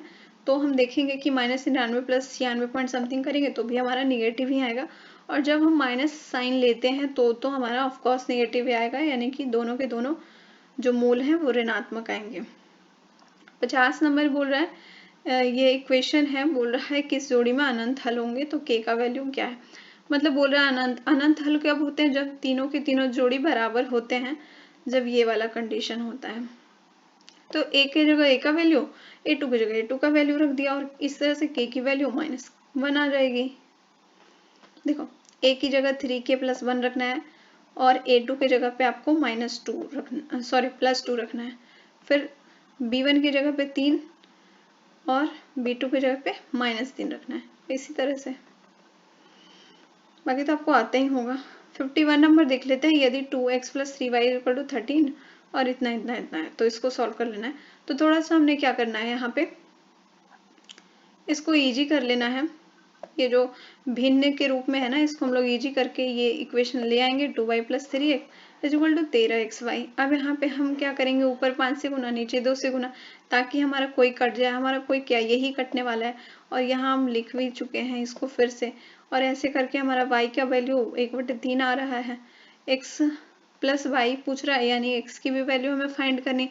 तो किसी भी इक्वेशन में हम x की वैल्यू रख देंगे और वहां से x की वैल्यू 1/2 आ जाएगी और इसको जब हम ऐड करेंगे तो 5/6 हमारा आंसर आ जाना है। 52 नंबर कह रहा है रैखिक समीकरणों की जोड़ी y = 0 और y = -5 है, तो ये कैसा है। तो यहाँ जो देख रहे हैं x के साथ क्या है, 0 है, यानी कुछ नहीं है तो हम 0 लेके चलते हैं, और y को y रख दिया, और c के लिए हम लोग भी 0 ही लेते हैं क्योंकि दे रखा है। अब यहाँ x के लिए फिर से 0, y को y रखो और ये -5। अब आप देखो कि बोल रहा है कैसा है रैखिक समीकरण, तो 0/0 जब हम करेंगे तो ये तो अपरिभाषित होता है ना, तो फिर आगे करने का कोई मतलब नहीं कि ये तो टोटल अपरिभाषित ही होगा। नेक्स्ट हमारा 53 नंबर, यदि सी और डी समीकरण के मूल है तो ए बी किस समीकरण के मूल है बोल रहा है। मतलब सी और डी ना इस वाले समीकरण के मूल है, तो इस समीकरण के मूल है, इसका मतलब अर्थ क्या निकलता है कि इस समीकरण के बराबर में आप लिख सकते हैं x माइनस सी इंटू एक्स माइनस डी, क्योंकि आपको पता है मूल कैसे होता है, माइनस में फैक्टराइजेशन करके यहाँ पे लिखते हैं हम, तो ही इसके मूल के बारे में बात करते हैं। अब आपसे पूछ रहा है ए बी किस समीकरण के मूल होंगे, तो हम इसको इधर ही छोड़ देते हैं, और ये जो माइनस के था ना इसको हम लोग उधर भेज देते हैं, तो ये प्लस में चल जाएगा, तो आपका यही इक्वेशन का ये मूल होगा। नेक्स्ट हमारा 54 बोल रहा है इसके वास्तविक मूलों की संख्या क्या होगी, तो जितना भी ये दिया हुआ है ना स्क्वायर में, तीनों को हमने तोड़ना होगा, स्क्वायर तोड़ करके हमारा इक्वेशन आ जाए 3x² माइनस 12x प्लस 14 आ रहा है तोड़ने के बाद। अब हमने क्या करना है, b² माइनस 4ac चेक करते हैं, तो b² माइनस 4ac हमारा निगेटिव आ रहा है, तो जब आपका b² माइनस 4ac ही निगेटिव आ रहा है यानी कि वो 0 से छोटा है, तो यहाँ पे एक भी वास्तविक मूल संभव नहीं है। जब ये क्या है 0 से बड़ा हो जाता तब आपका क्या है वास्तविक मूल होता। नेक्स्ट क्वेश्चन हम 55 श्रेणी है, बोल रहा है √2 √8 प्लस √18 √32 के n पदों का योग क्या होगा। तो हमें मिला हुआ है √2 हमारा a हो जाएगा, और ये √ सब में है ना, तो ये हमारा क्या है d हो जाएगा। अगर आपको नहीं फाइंड आउट हो रहा है तो फिर a2 - a1 करके कर ही सकते हैं। तो दो चीजें तो हमें मिल गई, a की वैल्यू मिल गई, d की वैल्यू मिल गई। SN का आपको पता है formula n/2 2a + n - 1 × d होता है। तो हम आगे थोड़ा सा बढ़े, SN ही आपसे पूछा जा रहा है, तो n की जगह पे तो n ही रख देंगे, और जो भी 2 की जगह पे 2 ही, और a की जगह पे तो √2, फिर d की जगह पे √2, और इसको सॉल्व करके हमारा आएगा SN का जो वैल्यू है n/√2 × n+1। नेक्स्ट हमारा 56 नंबर है, बिंदु 0 0 2 0 और 0 3 से बने आयत का चौथा शीर्ष का निर्देशांक क्या होगा। तो इसके लिए हमने क्या करना है कि ये नहीं कर दो कि आप कहीं पे भी एक आयत ड्रॉ कर दिए और कोई भी बिंदु कहीं पे भी आप लगा दिए, चिपका दिए, ये चीज नहीं करनी है, ऐसे आपका गड़बड़ हो जाएगा। इसमें आपको देखना पड़ेगा, अगर 0,0 बोला है तो बस हमें एक एक्सिस बना लेना है, और 0,0 तो मूल पे ही होता है, तो हमने लगा दिया। फिर बोल रहा है क्या 2,0, यानी कि 2,0 आपका इस एक्सिस पे, x एक्सिस पे होगा, और y आपका 0 रहेगा। इस बार बोल रहा है कि x 0 है और y 3 है, तो यहाँ तो हमें चौथा ये पूछ रहा है, तो चौथा को हम x y मान लेते हैं कि इसके निर्देशांक है। अब आपको पता है कि आयत के जो विकर्ण होते हैं वो एक दूसरे को सेम ही पॉइंट पे कट करते हैं, मतलब इस वाले पॉइंट पे बराबर पॉइंट पे कट करते हैं, तो बराबर निर्देशांक भी होंगे। तो आइए हम उसी को चेकआउट कर लेते हैं। हम निकाल लेते हैं AC का मध्य बिंदु, AC हमारा ये वाला इसका मध्य बिंदु, और इसका मध्य बिंदु बराबर ही होगा ना, तो दोनों का ही हम निकालेंगे बारी बारी से। तो मध्य बिंदु निकालने का फॉर्मूला होता है x1 + x2/2, और फिर y1 + y2 और y2 होता है। तो इस तरह से हमारा x/2 y/2 आ जाएगा। फिर जब हम BD के लिए निकालेंगे, इस वाले एक्सिस पे BD के लिए जब हम निकालेंगे, तो फिर से हम उसी चीज को फॉलो कर रहे हैं, और इस बार हमारे 1,3/2 आ जाएगा। अब यहाँ पे क्योंकि इनके मध्य बिंदु के आपस में बराबर होंगे, तो इसलिए हम x/2 की तुलना 1 से करेंगे और y/2 की तुलना 3/2 से करेंगे। तो x/2 बराबर 1 होगी, इसलिए x की वैल्यू क्या है 2 हो जाएगी, ठीक है। और y/2 का वैल्यू ये हो गया, तो y का वैल्यू 3 आ गया, यानी कि जो चौथा निर्देशांक होगा वो 2,3 होगा। नेक्स्ट देखते हैं हम 57 नंबर, 3 पॉइंट्स यहाँ पे आपको दे करके रखा है, पूछ रहा है कि इसका मध्य बिंदु क्या होगा। अब जो तीनों पॉइंट्स है ये त्रिभुज के अंदर बैठे हुए हैं और मध्य बिंदु आपको इस जो पॉइंट है ना इसका पूछ रहा है। तो मध्य बिंदु के निर्देशांक होते हैं कि जो 3 पॉइंट आपको अंदर से दिए हुए हैं, तो x1 कर दो, x2 कर दो और x3 सबको ऐड कर दो और 3 से डिवाइड कर दो। वही वाली चीज यहाँ पे हमने करी है, फॉर्मूला है, थोड़ा सा याद कर लीजिए और आपका आंसर आ जाएगा क्या 1,1। नेक्स्ट हम देखते हैं 58 नंबर, यदि बिंदु ए जो है ए स्क्वायर 0, बी है 0, बी स्क्वायर और सी 1 बोला है संरेखी। अब संरेखी का तो शर्त ही होता है ना कि x1 into y two minus y three और into sorry plus x2 y three minus y one और x3 into y one minus y two is equal to 0, यानी कि जो त्रिभुज का क्षेत्रफल जो होता है ना उसके बराबर में ये 0 बोलता है। तो बस हमने क्या करनी है, x1 की जगह x1 तो हमारा ये है, x1 की जगह पे a स्क्वायर लिख देंगे, x2 हमारा क्या है 0 है, इसीलिए हमने क्या किया, देखो x2 की जगह पे हमने 0 लिख दिया और इधर फिल इन द ब्लैंक्स, क्योंकि 0 से मल्टीप्लाई करके तो सारा 0 ही आ जाएगा और x3 आपका क्या है 1 है, ठीक है। अब जहाँ पे बाई टू हमारा क्या है बी स्क्वायर है, बाई थ्री हमारा क्या है 1 है, वही चीजें लिख देनी है और इसको हम सॉल्व करेंगे तो हम यहाँ पे इस कंडीशन पे पहुंच जाएंगे। फिर हम इसको ए स्क्वायर बी स्क्वायर से डिवाइड कर देंगे, क्योंकि कहीं कहीं चेहरे सेम दिख रहे हैं, तो जब चेहरे सेम दिख रहे हैं तो हम उसको थोड़ा सिंपल करना चाहते हैं इसलिए डिवाइड करते हैं और हमें प्राप्त हो जाएगा ये। अब यहाँ पे 1/b स्क्वायर या तो यहाँ हो या फिर 1/a स्क्वायर की जगह पे हो, कोई फर्क नहीं पड़ता है क्योंकि ये दूसरा प्लस में है। 59 नंबर देख लेते हैं, कह रहा है दो त्रिभुज, बोल रहा है कि सर्वांगसम है, ठीक ना, और सबकी भुजा की माप भी दे रखी है। तो आप जब देख रहे हो कि बी ए की वैल्यू 3 सेंटीमीटर है और डी ई की वैल्यू 6 सेंटीमीटर, यानी कि आपको लग रहा है कि 3 और समरूप भी है ये, तो यानी कि ये गुने 2 हुआ है, कहीं ना कहीं 3 गुने इसका 2 गुना है। फिर आप जब देखते हो कि बी सी की वैल्यू 2 सेंटीमीटर और ई एफ की वैल्यू 4 सेंटीमीटर, यानी तब तो आपको श्योरिटी हो गई कि 100% ये 2 गुना है। तो जब इसकी वैल्यू 2.5 आपको दे रखी है ए सी की वैल्यू, तो डी एफ की वैल्यू के लिए आपको क्या करना होगा, इसमें आपको 2 से करना होगा मल्टीप्लाई। अब 2 से मल्टीप्लाई करोगे तो क्या आ जाएगा 50, यानी 5.0, यानी कि 5 सेंटीमीटर आ गया आपका डीएफ का वैल्यू। पूछ क्या रहा है, पूछ रहा है इसका परिमाप, तो तीनों भुजाओं को जोड़ देंगे वही तो परिमाप निकल जाएगा। तो तीनों भुजा 6 4 10 और 5 तो 15 सेंटीमीटर। नेक्स्ट हमारा क्लियर हो जा पहले ये,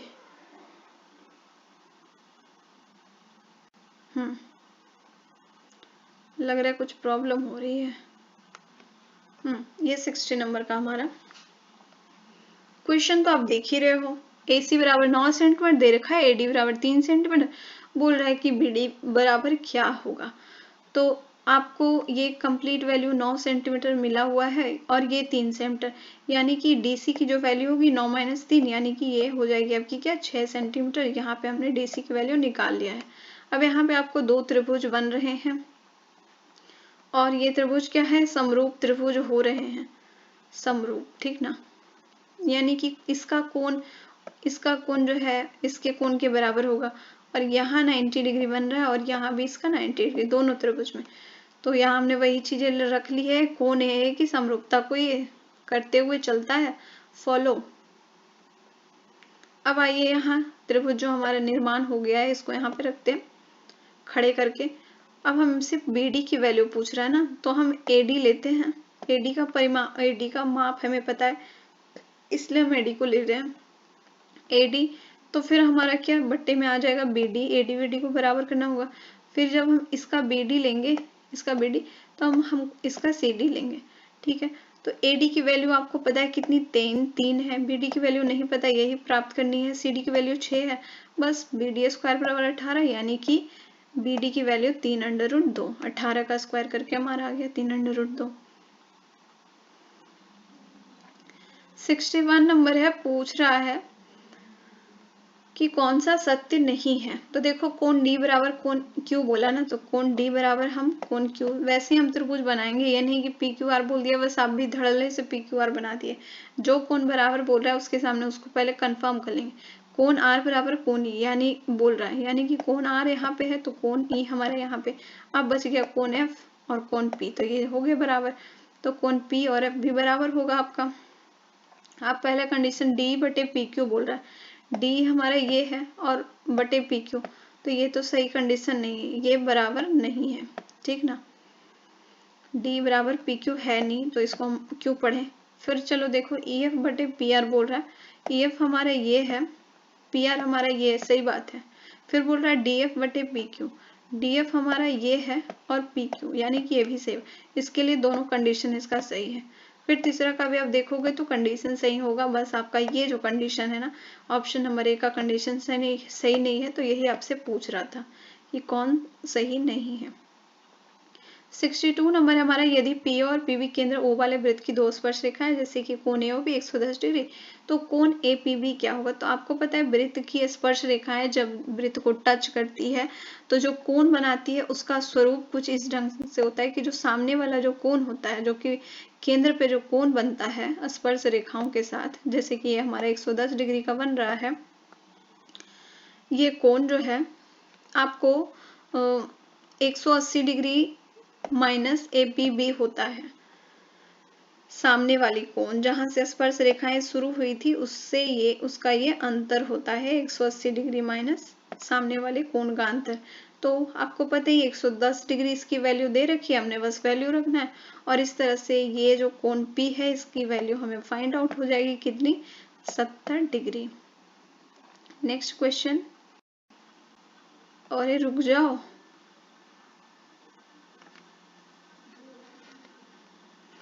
यहाँ पे बस स्पर्श रेखाओं वाले क्वेश्चन ही हैं।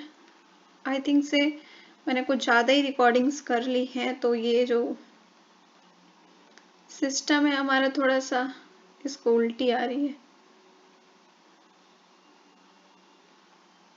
हाँ, इसके नीचे ही तो चलना था बस हमें।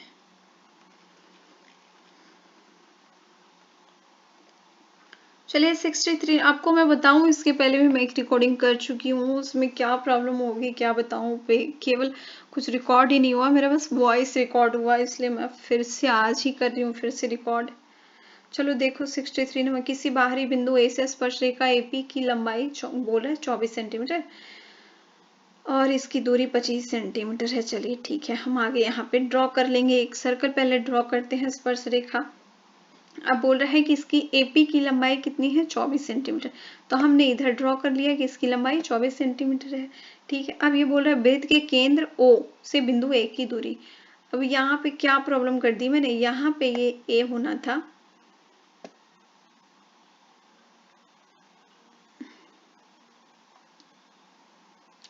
इस क्वेश्चन में कुछ ना कुछ तो प्रॉब्लम कर दी है मैंने। अगर यहाँ पे ए कर देंगे तो यहाँ पे क्या होगा, यहाँ पे पी हो जाएगा। एक मिनट, तो वृत्त का व्यास कितना है पूछ रहा है, तो हम एवी की वैल्यू फाइंड आउट कर रहे हैं, तो 14 सेंटीमीटर आपको आ रहा है एवी की वैल्यू। नहीं, देखिए वही बराबर 7 आ रहा है, यहाँ पे कुछ ना कुछ प्रॉब्लम हुई, इस क्वेश्चन को हम लोग स्किप कर देते हैं। बाकी डायग्राम देख लो कुछ। ओ यार सॉरी, यहाँ पे प्रॉब्लम ये है कि केंद्र ओ से बिंदु ए की दूरी नहीं बल्कि पी की दूरी होगा, बाकी सब सही हो गया, स्किप करने की जरूरत नहीं है। तो ये 25 सेंटीमीटर, तो यहाँ पे दो त्रिभुज बन रहे हैं, एक तो ये वाली त्रिभुज और एक तो ये वाली त्रिभुज, और इसका व्यास पूछ रहा है, तो हमने क्या, इसका माप निकल जाएगा तो व्यास निकल जाएगा, आराम से व्यास निकल जाएगा। अब ये समकोण त्रिभुज तो बन रहा है ना, क्योंकि आपको पता है कि ये जो स्पर्श रेखाएं होती है केंद्र के साथ क्या है, समकोण बनाती है, तो समकोण त्रिभुज के सामने वाली भुजा कर्ण होगी, यानी कि इस 90 डिग्री के सामने वाली ये भुजा ओपी हमारी होगी कर्ण, यानी 25 सेंटीमीटर का स्क्वायर करेंगे और प्लस बराबर मिलेगा 24 सेंटीमीटर और ओ ए स्क्वायर, ओ ए का वैल्यू निकल जाएगा हमारा, तो बात हमारा फिट हो जाएगा। ओ ए बराबर हमारा कितना आ रहा है, सारी चीज करने पाइथागोरस अप्लाई करने के बाद 7, ओ ए की वैल्यू 7 आ रही है, यानी इतना इतना हमारा 7 आ रहा है, तो ये कंप्लीट लाइन कितना आएगा, तो गुने 2 कर देंगे तो हमारे 14 सेंटीमीटर आ जाना है। नेक्स्ट देखते हैं हमारा 64 नंबर, बिंदु टी पर पी टी वृत्त की स्पर्श रेखा है और पी ए भी वृत्त का छेदक है। अब देखो छेदक मतलब बोल रहा है कि पूरा छेद करके चल जाता है, तो यहाँ से P जो है छेद करके जा रहा है, PAV आपका इस ढंग से, ठीक है ना। और यहाँ पे आपको BA की वैल्यू 9 सेंटीमीटर दी हुई है। A हमारा यहाँ पे है ना, तो इसकी वैल्यू 9 सेंटीमीटर। कलर थोड़ा सा चेंज करना पड़ेगा वरना कुछ नहीं समझ में आपको आएगा, तो ब्लू कलर ही सही है। तो देखिए ये P से लेकर के यहाँ की वैल्यू आपको 9 सेंटीमीटर दी हुई है और आपको मिला हुआ क्या, AB की वैल्यू आपको 7 सेंटीमीटर दी हुई है। यानी कि ये AB आधा, अगर हम AB को डिवाइड करें तो आधा हमारा 7/2 हो जाएगा, जो कि हमने लिखा भी है यहाँ पे। तो ये हमारा O है, बीच में O है, तो O और P का जो माप है वो कितना आ जाएगा, 7/2 प्लस 9 कर देंगे तो आ जाएगा हमारा क्या, 25/2। यहाँ हमने 35 गलती से लिख दिया है, 25/2 आ जाएगा। हमसे PT की वैल्यू पूछ रहा है, मतलब इसकी वैल्यू पूछ रहा है ये इस वाले लाइन की। तो हमारा एक त्रिभुज ये बन रहा है ब्लू, जिसको हमने बिल्कुल कर दिया। तो यहाँ पे आपको 90 डिग्री पता है समकोण है, तो इसके सामने वाली भुजा क्या हो जानी है, कर्ण हो जानी है। यानी 7, ये जो हमने लिखा है ना 25/2, इसका स्क्वायर करेंगे और बराबर में रहेगा इधर भी हमारा 7/2 होगा, आधा हो गया। और ये PT तो हमें फाइंड आउट ही करना है। तो समझ में आ गया क्या करना है। तो इन सारे मामले को करने के बाद 576/4 आएगा, जो कि 576 24 का स्क्वायर होता है, तो 24/2 यानी कि 12 आपका PT का वैल्यू आएगा। 65 नंबर, एक बिंदु P से जो 5 सेंटीमीटर त्रिज्या वाले एक वृत्त के केंद्र, थोड़ा सा फास्ट मोड में, से 13 सेंटीमीटर की दूरी पर वृत्त का स्पर्श रेखा PQ और PR योग में खींचा चतुर्भुज PQR का क्षेत्रफल क्या होगा। मतलब इसका क्षेत्रफल का बात करें, आपको दिख ही रहा है ये चतुर्भुज है, ठीक है, ये वाली शेप और फिर ये वाली शेप और ये वाली शेप मिला करके जो बन रहा है वो। तो यहाँ पे दो त्रिभुज भी तो बन रहा है, एक ये और दूसरा ये। तो दोनों त्रिभुज आपको पता है ये समकोण है, क्योंकि यहाँ पे चाप ये स्पर्श रेखा के साथ समकोण बनाती है। इसका पता है इतना दूरी आपका 50 सेंटीमीटर, तो इतना दूर जो रह गया आपका कितना बच जाएगा आपको, एक मिनट, वृत्त के केंद्र O से 13 सेंटीमीटर की दूरी पर है। ये तो ऑलरेडी बता रखा है कि ये 13 सेंटीमीटर है, तो आपको कुछ करना नहीं है, 13 का स्क्वायर कर दो, क्योंकि ये जो पूरा कंप्लीट वाला लाइन है ये तो आपका 13 सेंटीमीटर जो कि कर्ण है, और इधर 5 का स्क्वायर रह जाएगा और PQ का स्क्वायर रह जाना है। अब यहाँ पे सॉल्व कर देंगे तो PQ की वैल्यू आपकी 12 सेंटीमीटर आ जानी है। और क्षेत्रफल पूछ रहा है ना, तो चूंकि दो त्रिभुज हैं तो एक आपको त्रिभुज जो समकोण त्रिभुज होता है उसका क्षेत्रफल क्या होता है, 1/2 गुने आधार गुने ऊंचाई। आधार आपको पता है कितना है, कितना आधार आपको दिया हुआ है 5 है, और ऊंचाई आपको अभी भी लेके हम लोग 12 है। और चूंकि ये दो त्रिभुज है इसलिए हम साथ में 2 से कर देते हैं गुना, हमारा 60 सेंटीमीटर स्क्वायर आंसर आ जाना है। 7 नंबर पे देख लो, ये कंडीशन बोला है साइन ए बराबर 1/2 कॉस बी बराबर 1/2, तो a प्लस बी किसके बराबर, देखो साइन ए बराबर 1/2 यानी कि a की जो वैल्यू है वो 30 डिग्री है, कॉस बी बराबर 1/2 यानी कॉस बी की वैल्यू 60 डिग्री है। अब एंगल को ही तो जोड़ा है, तो 60 और 30 90 आ गया आपका आंसर। 68 नंबर, यदि tan 2a बराबर cot a प्लस 60 डिग्री तो 2a क्या होगा, बोल रहा है a का वैल्यू क्या होगा।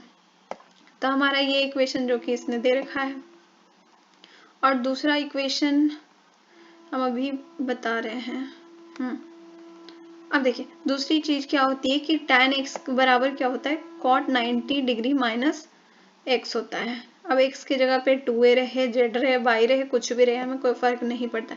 तो हम बस tan 2a की जगह पे ये वाली चीज पुट कर देंगे, तो cot 90 डिग्री माइनस 2a हम पुट कर दे रहे हैं tan 2a की जगह पे।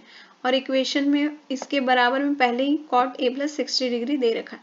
दोनों चीजें बराबर होगी तो एंगल भी आपकी बराबर हो जानी है। एंगल बराबर होगी तो एंगल ए की वैल्यू आपकी 10 डिग्री निकल आनी है बहुत बड़े आराम से। थोड़ा नेक्स्ट देखिए 69, बोला यदि साइन थीटा बराबर √2 cos थीटा है तो tan थीटा का वैल्यू क्या होगा।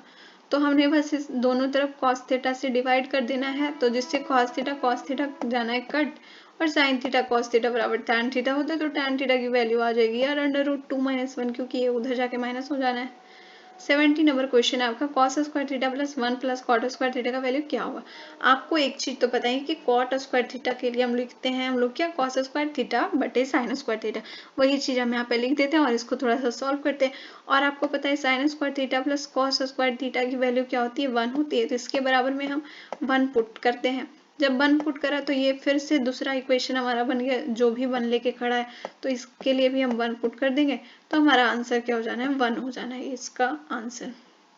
नेक्स्ट हम देखते हैं 71 नंबर, यदि sine theta plus cos theta is equal to √2 है तो पूछ रहा है tan theta plus cot theta की वैल्यू क्या होगी।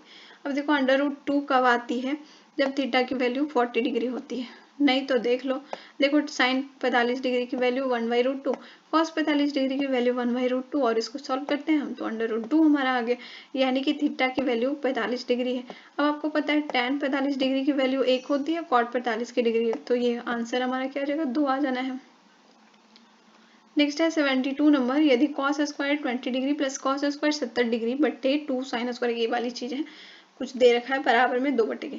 अब यहाँ पे हम जब देखेंगे इसको देख के हम ऐसा इक्वेशन देख के थोड़ा सा खुश हो जाते हैं कि अच्छा, तो यहाँ पे 90 डिग्री माइनस जब 20 डिग्री हम कर देंगे तो हमें मालूम है कि इसकी वैल्यू क्या है, 70 आ जाएगी। तो कॉस 70 डिग्री जो है उसके लिए हम लोग 90 डिग्री माइनस 20 डिग्री तो लिख ही सकते हैं ना। और जब हमने ऐसा लिख दिया तो ये इसका मुंह खुल जाता है और ये चेंज हो जाता है किसमें, साइन स्क्वायर में। मतलब साइन में ये चेंज होता है और जो एंगल रहता है उसी को लेके रह जाता है, मतलब साइन स्क्वायर 20 डिग्री हो गया।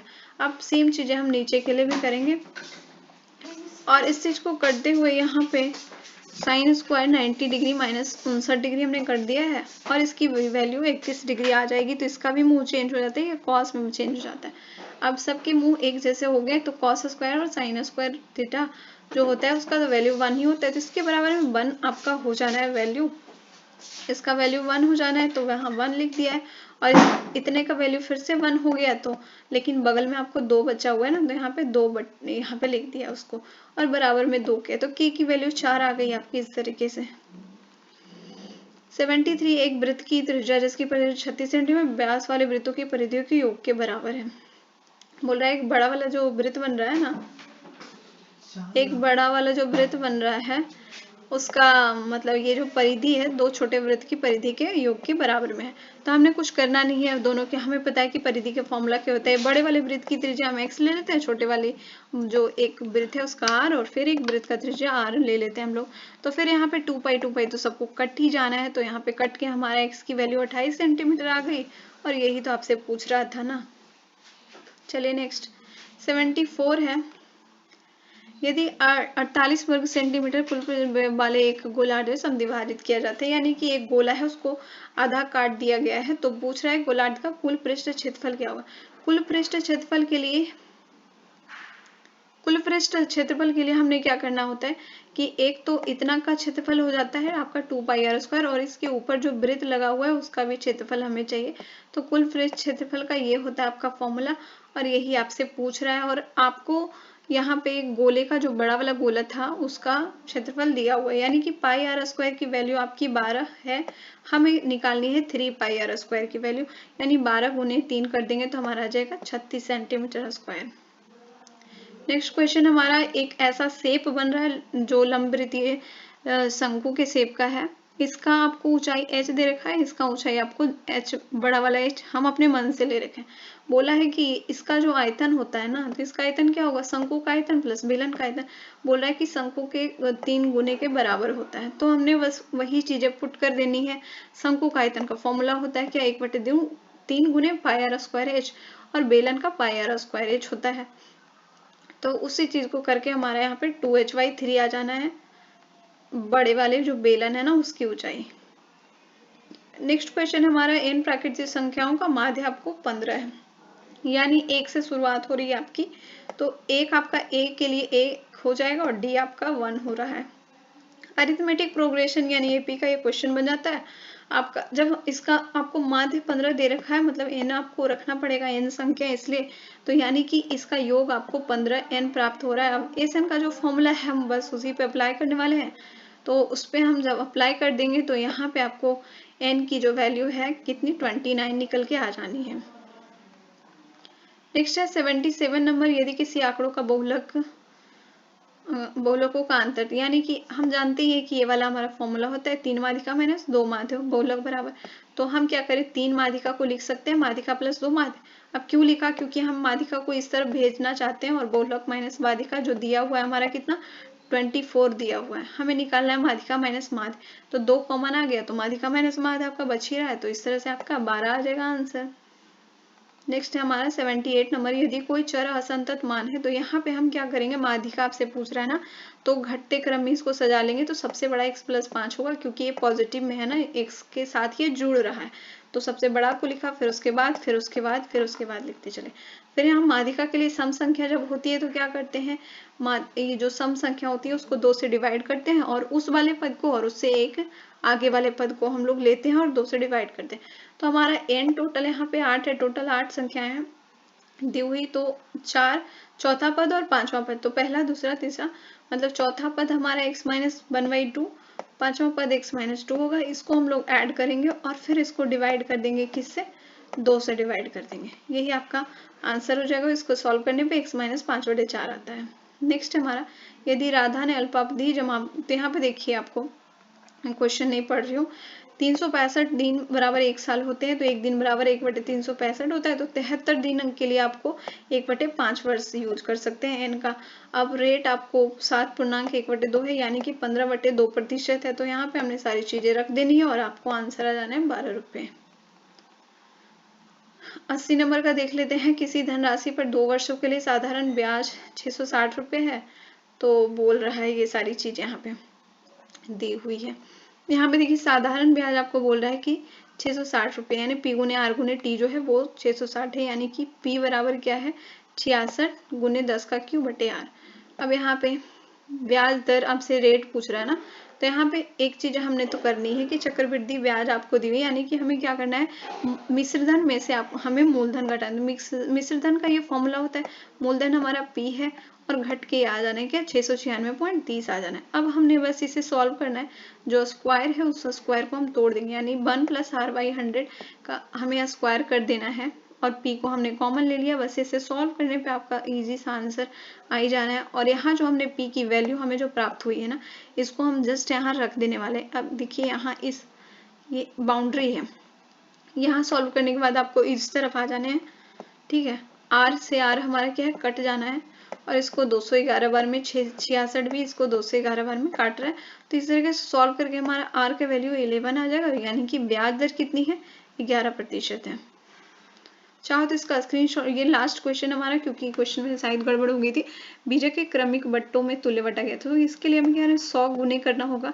अब ये 20% बोल रहा है, यानी कि 100 पे इसने छूट 20% दे दी, तो बचा कितना 80%, वो लिख दिया 80/100। फिर 10% छूट दिया तो 90% बचा, तो 90/100। 5% जब छूट दिया तो 95% बचा, तो 95/100। और इसको हमने कर दिया सॉल्व, तो 68.4 आ रहा है हमारा। और इसको हमें 100 से घटाना होगा बट्टा के लिए, तो हमारा आ जाता है 31.6%। जिन्होंने भी देखा उनका बहुत बहुत धन्यवाद, और कुछ मेरे लिए भी बोल दीजिए अगर आपको थोड़ी सी रहम लग जाती है तो। थैंक्स फॉर वॉचिंग, मिलते हैं नेक्स्ट वीडियो में।